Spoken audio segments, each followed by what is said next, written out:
Before Zeus ruled the heavens, before the Olympian gods sat upon Mount Olympus, and before humanity knew the names of the great gods, there was a Titan so powerful that even the gods feared him. His name was Cronus, a ruler who overthrew his own father, a king who commanded the cosmos, and a tyrant so terrified of losing power that he swallowed his own children alive. This is the story of Cronus, the Titan King.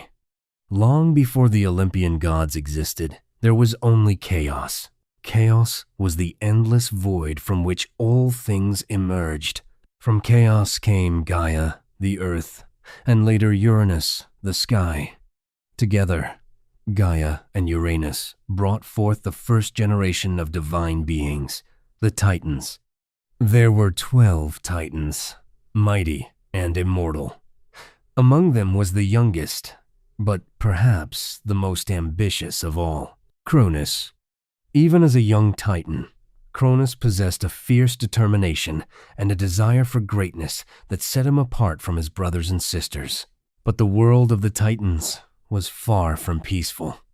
Uranus, ruler of the heavens, feared some of his own children. The Cyclopes and the 100-handed giants were powerful and terrifying beings, and Uranus considered them a threat. To prevent any challenge to his rule, he imprisoned them deep within Gaia. The Earth Mother suffered greatly as her children remained trapped inside her. Her pain eventually turned into anger. She decided that Uranus had to be removed from power. Gaia approached her Titan children and asked who among them would stand against their father. Most were too afraid. Only Cronus stepped forward. Gaia crafted a mighty sickle from celestial stone and placed it in Cronus's hands. One night, as Uranus descended from the heavens, Cronus emerged from hiding. With a single devastating attack, he struck down his father and ended his reign. The age of Uranus was over. For the first time in existence, the ruler of the cosmos had been overthrown. Cronus became the new king. The Titans now ruled the universe. Under Cronus, the world entered what many myths describe as the Golden Age. There was peace. There was abundance. Humans did not know war, hunger, or disease. The earth provided everything they needed.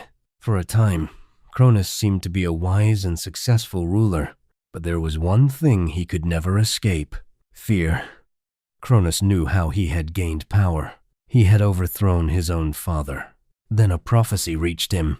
It declared that one day, one of his own children would overthrow him just as he had overthrown Uranus. The words haunted him. Every day he imagined losing his throne.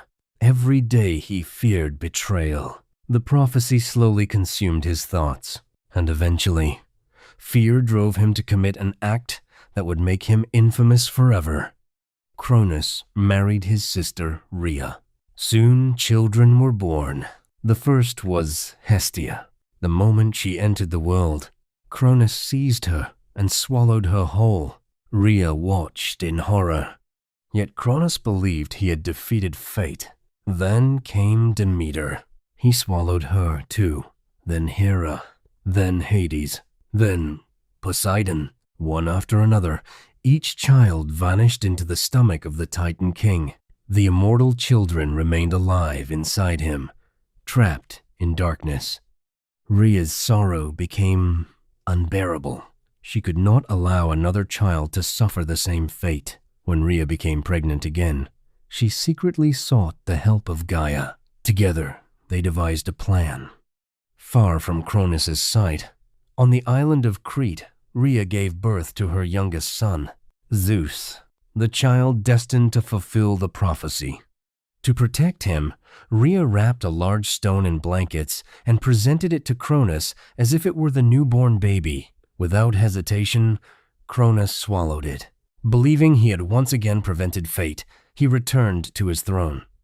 But he had been deceived. Zeus was alive, and destiny was already moving forward. Hidden in a cave on Crete, Zeus grew up in secret. According to some legends, divine nymphs cared for him. Others say he was nourished by the magical goat Amalthea. To ensure Cronus never heard the child's cries, warriors known as the Curetes danced outside the cave. They clashed their shields and weapons together, creating thunderous noise that echoed through the mountains. Every cry of Zeus was hidden beneath the sound of battle. While Cronus ruled confidently from his throne, the son he feared most was growing stronger with every passing year. As Zeus reached adulthood, he learned the truth. He discovered what had happened to his brothers and sisters. He learned of the prophecy. And he understood the cruelty of his father. Zeus vowed to free his family and bring an end to Cronus's reign. But defeating the Titan King would require more than strength. It would require strategy. With the help of Gaia and other divine allies, Zeus obtained a powerful potion. Through trickery, the potion was given to Cronus. The effect was immediate. The Titan King began to convulse. Then, one by one, the children he had swallowed emerged from within him. First came Poseidon, then Hades, then Hera, then Demeter, then Hestia. Finally, the stone that Cronus had mistaken for Zeus. The gods were free, and they were ready for war. The release of the Olympian gods sparked one of the greatest conflicts in all mythology, the Titanomachy, the War of the Titans. For 10 long years, the battle raged across the cosmos. The Titans fought under Cronus. The Olympians fought under Zeus. The oceans churned violently. Mountains shattered. The heavens themselves trembled beneath the fury of the conflict. Neither side could secure victory. The war seemed endless. Then Zeus made a crucial decision. He freed the Cyclopes and the 100-handed giants from their ancient imprisonment. Grateful for their freedom, they joined the Olympians. The Cyclopes forged legendary weapons. For Zeus, they created the thunderbolt. For Poseidon, the mighty trident. For Hades, the helm of darkness. Armed with these gifts, the Olympians prepared for the final battle. The last clash between Titans and Olympians shook the foundations of existence. Thunderbolts split the skies. The 100-handed giants hurled massive boulders across the battlefield. The Titans began to fall, one after another. Their forces collapsed. At the center of the chaos stood Cronus and Zeus, father and son, king and challenger, past and future. The battle represented more than a struggle for power. It was the turning of an age. And when the fighting finally ended, Zeus stood victorious. The prophecy had come true. Exactly as foretold, the defeated Titans were cast into Tartarus, a vast abyss deeper than the underworld itself.